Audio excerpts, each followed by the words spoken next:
But I think we've talked about it a bit on the podcast around the concept of sport specificity. And I just wanted to highlight what you said there before around moving from a basketball environment, or at least a private facility, into the tennis environment.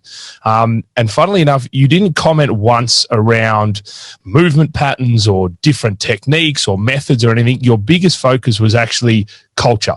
And I think that's something that people, especially young coaches, underestimate, that when you move from a football environment to a basketball or a tennis or an individual sport like track and field and things like that, it's not suddenly this completely different gym program. It's not always this completely different conditioning program.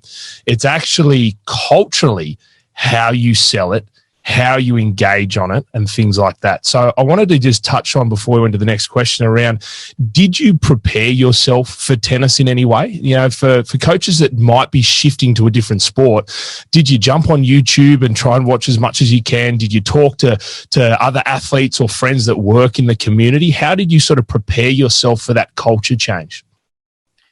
Yeah, the biggest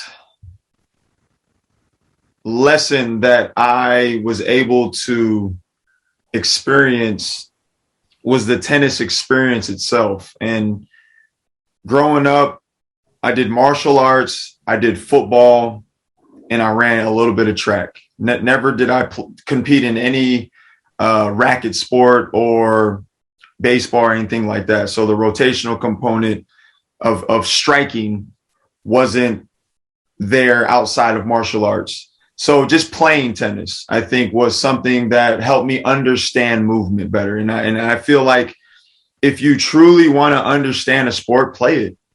Hire people or play pickup or whatever, get on the playground and play that sport. And you really get a deeper understanding of those movement patterns. You get to experience it within your own body and brain. And I think that was huge for me.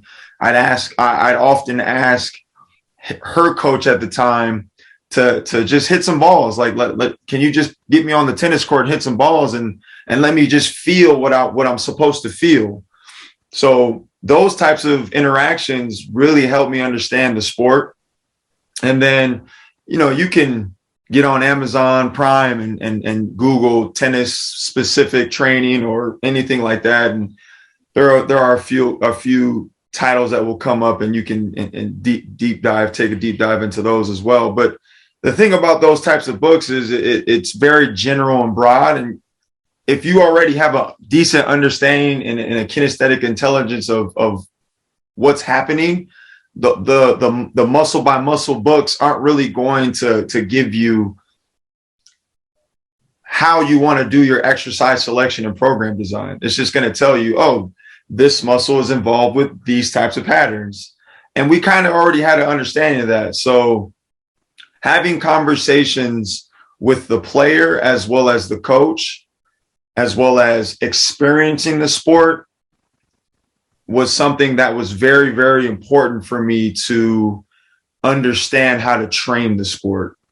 And oftentimes the coach and I would sit down at dinner and we would talk about attributes. What are we looking at? What are we working on? What does she need? What are the goals? Okay, well, she's going to be playing on clay, which means there's going to be longer rallies and low balls. Okay, so that means that she's going to be bending a lot. That means there's going to be a lot of flexion involved. That means her glutes and her lower back is going to be loaded often. Not to mention points are going to probably be extended 15 seconds potentially. So understanding like the demands based off of what the coach was telling me and the player was telling me would help me understand how to prepare for the sport.